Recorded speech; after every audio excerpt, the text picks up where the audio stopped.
En pleno apogeo de las guerras napoleónicas, dos imperios se disputaban la supremacía mundial, Francia y Gran Bretaña. Mientras Napoleón extendía su poder en Europa, los británicos, bloqueados en el continente, buscaban expandir su dominio por otras vías. Uno de esos caminos los llevó a América del Sur, una región rica y relativamente indefensa que pertenecía entonces al decadente Imperio Español. Fue así como en 1806 y 1807 Buenos Aires y Montevideo se convirtieron en el objetivo de dos invasiones británicas. Mientras la primera invasión, en 1806, logró un éxito temporal, la segunda, en 1807, fue un evento decisivo que mostró el coraje de la población local y la habilidad de sus líderes militares. Hoy, en este episodio, vamos a explorar la segunda invasión inglesa de 1807. Veremos cómo se desarrollaron los eventos, quiénes fueron los protagonistas, cuáles fueron las tácticas empleadas y cómo este conflicto dejó huella en la historia de la región. Para entender por qué los británicos intentaron tomar Buenos Aires, debemos situarnos en el contexto de las guerras napoleónicas. En 1806, el Imperio Británico estaba inmerso en un bloqueo económico impulsado por Napoleón, conocido como el bloqueo continental. El objetivo de este bloqueo era aislar a Gran Bretaña económicamente, cortando el comercio con Europa. Sin embargo, Gran Bretaña, con una poderosa armada y un creciente imperio, no iba a quedarse de brazos cruzados. Buscaba nuevos mercados y recursos para sostener su economía y esfuerzo bélico. Las colonias españolas en América, especialmente el Virreinato del Río de la Plata, se veían como un objetivo perfecto. Riquezas, en especial el oro y la plata, una población limitada y un ejército colonial que en teoría no estaba a la altura del poder militar británico. Así, en 1806, los británicos llevaron a cabo la primera invasión de Buenos Aires, tomando brevemente la ciudad. Pero la resistencia local, liderada por Santiago de Liniers, recuperó la ciudad meses después. Humillados, los británicos no se dieron por vencidos. En 1807, bajo el mando del general John Whitelocke, se lanzó una segunda expedición mucho más grande y mejor organizada. Pero esta vez las fuerzas locales estarían un poco mejor preparadas. En febrero de 1807, los británicos tomaron Montevideo, la ciudad fortificada ubicada al otro lado del Río de la Plata. Montevideo era clave para sus operaciones, ya que ofrecía un puerto seguro desde donde lanzar la siguiente etapa de la invasión. Con una fuerza de más de 10.000 soldados, Whitelocke preparó la invasión a Buenos Aires. El ejército británico estaba bien armado y contaba con veteranos de las guerras napoleónicas. En contraste, las fuerzas locales, bajo el mando de Santiago de Liniers y Martín de Álzaga, estaban compuestas en su mayoría por milicias criollas, voluntarios y algunos soldados profesionales españoles. El 28 de junio de 1807, las tropas británicas desembarcaron en las costas cercanas a Buenos Aires. Comenzaron su marcha hacia la ciudad. Sin embargo, lo que los británicos no esperaban era la feroz resistencia urbana que encontrarían. El plan de Whitelocke consistía en dividir sus fuerzas en columnas y atacar diferentes puntos de la ciudad de manera simultánea. Pero Buenos Aires no era una ciudad fácil de tomar. Sus calles estrechas y su disposición en cuadras mostraría que era fácil de caer en emboscadas.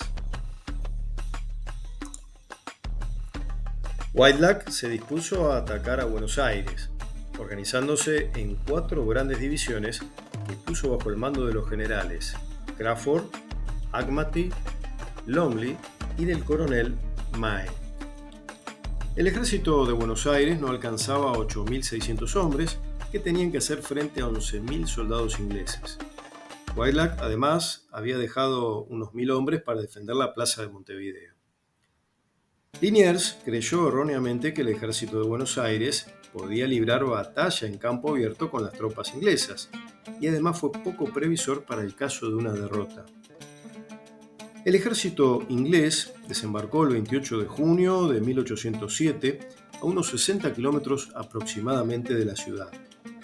Los criollos, a cuyo frente estaba Liniers, se situaron al sur del riachuelo de Barracas, en número de 7.000 hombres, habiendo quedado unos 1.600 para defender la ciudad, que no había sido fortificada.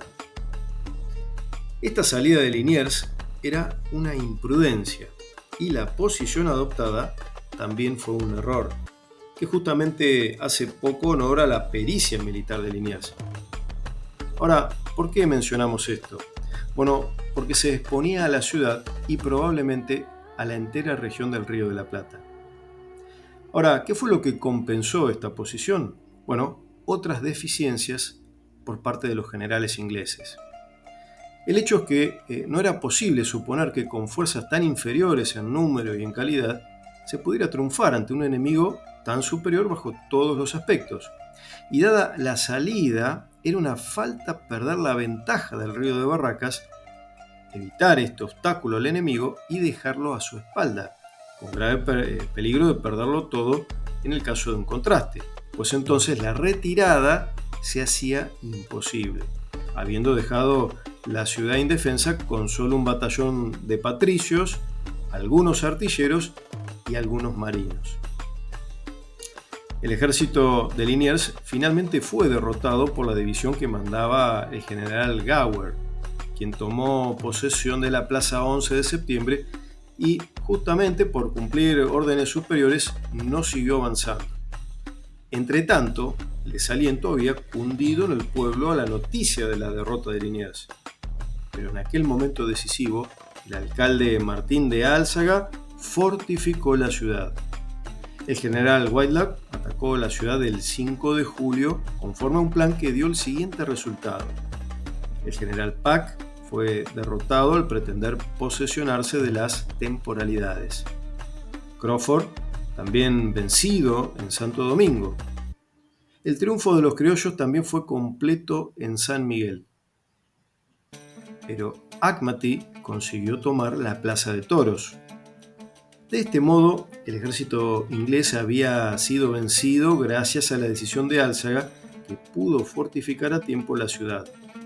El general Wajdak se rindió aceptando la capitulación que le propuso Liniers, en virtud de la cual los ingleses se obligaban a evacuar inmediatamente Buenos Aires y a entregar la plaza de Montevideo.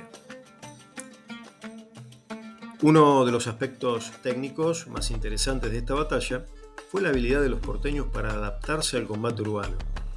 Sabían que no podían enfrentar al ejército británico en campo abierto, así que usaron su conocimiento del terreno para ventaja propia.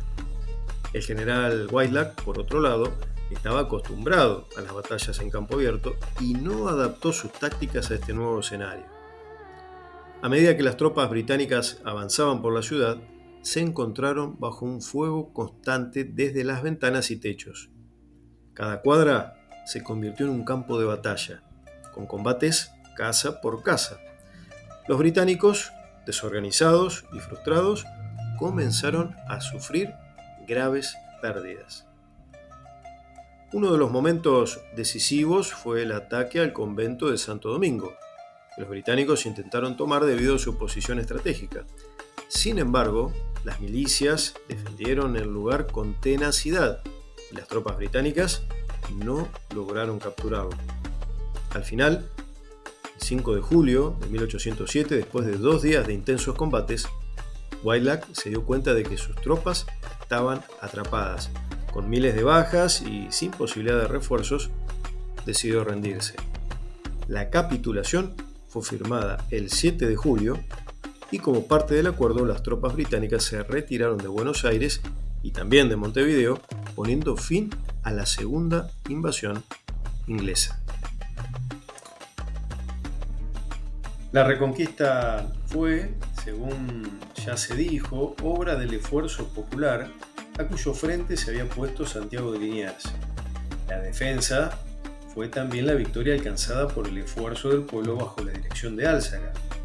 Esta sin duda es una de las páginas más gloriosas de la historia argentina, sobre todo por la decisión y el esfuerzo que pusieron aquellas personas que pelearon por la ciudad. Pero el mejor elogio lo ha hecho el propio general Whitelock en la defensa que presentó ante la corte de Inglaterra. Dice el general inglés lo siguiente y de manera textual: ya era sabido de antemano que las azoteas estaban ocupadas y, por la hostilidad conocida de los habitantes, se suponía que muchos de ellos tomarían parte en la defensa, situándose en los techos de las casas, mientras las tropas españolas peleasen en las calles y en las fortalezas. Esperábamos, pues, una vigorosa resistencia, pero pregunto a la corte y a cada miembro de ella si, por la experiencia de los tiempos modernos, por ejemplo, alguno transmitido en la historia militar, desde el empleo de las armas de fuego, por cualquier observación hecha o información recibida acerca de la hostilidad de los habitantes, podíamos tener, antes del resultado presente, una previsión posible de tal resistencia. Pueden citarse multitud de ejemplos en que cierta proporción activa y joven del vecindario coadyuvara al esfuerzo del ejército defensor, pero siempre la masa de la población fue un impedimento, no un auxilio de la defensa. No hay un solo ejemplo, me atrevo a decirlo, que pudiera igualarse al presente, en el cual, y sin exageración, cada habitante libre o esclavo combatió con una resolución y pertinacia que no podría esperarse ni del entusiasmo religioso y patriótico, ni del odio más inveterado e implacable. Estas fueron las palabras textuales del general Whitelock en su propia defensa ante la corte de Inglaterra que le pidió cuentas. Vamos a explorar ahora 3 curiosidades que tal vez no conocías sobre la segunda invasión inglesa de 1807. La primera, el sistema de combate urbano. Esta invasión fue una de las primeras veces en la historia donde se utilizó una estrategia de guerrilla urbana a gran escala. Las milicias locales, sin mucha experiencia militar formal, aprovecharon las calles de Buenos Aires como un laberinto para emboscar a las tropas británicas. Segunda curiosidad, la rendición de Whitelock fue humillante. No solo tuvo que rendirse, sino que las condiciones impuestas por los porteños fueron extremadamente duras. Whitelock y sus hombres debieron entregar todas sus armas, algo inusual en los acuerdos de rendición de la época. Además, se les permitió regresar a Gran Bretaña desarmados, lo que fue visto como una gran deshonra para los británicos. Tercera curiosidad, la influencia en la música y la cultura. La victoria sobre los británicos inspiró a muchos compositores y poetas de la época. Incluso se compusieron canciones e himnos que celebraban la resistencia de Buenos Aires. Esto ayudó a cimentar un sentido de orgullo local, lo que sería crucial en los años siguientes cuando se gestaron los primeros movimientos hacia la independencia. La segunda invasión inglesa de 1807 fue un punto de inflexión para Buenos Aires y el virreinato del Río de la Plata. No solo representó una victoria militar significativa, sino que también consolidó el poder de los líderes criollos y preparó el terreno para los movimientos independentistas que surgirían pocos años después. El fracaso británico demostró que, aunque el Imperio español estaba en decadencia, las colonias podían defenderse y tomar control de su destino. Las milicias criollas, compuestas en su mayoría por locales, jugaron un papel crucial en la victoria, y esta experiencia militar contribuyó a formar líderes clave que luego serían protagonistas de las guerras de independencia. La derrota de Whitelock también tuvo repercusiones en Gran Bretaña.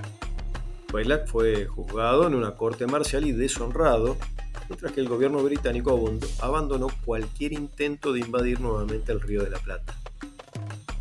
Sin duda que las consecuencias de esta invasión fueron profundas y duraderas, Aunque no se consiguió la independencia inmediatamente, la segunda invasión inglesa fue un paso importante hacia el empoderamiento de la sociedad local. Buenos Aires había demostrado que podía resistir a una de las potencias más grandes del mundo, y esto fomentó el surgimiento de un sentimiento de identidad propia y el deseo de autonomía. La segunda invasión inglesa de 1807 fue un episodio clave en la historia de América del Sur. No solo fue una derrota humillante para el Imperio Británico, sino también un momento de unión y resistencia para los habitantes del Río de la Plata. Fue el preludio de una revolución que, en pocos años, cambiaría para siempre el destino de las colonias españolas en América. Si te ha gustado este video, no olvides suscribirte para más contenido sobre historia y grandes batallas. Hasta la próxima.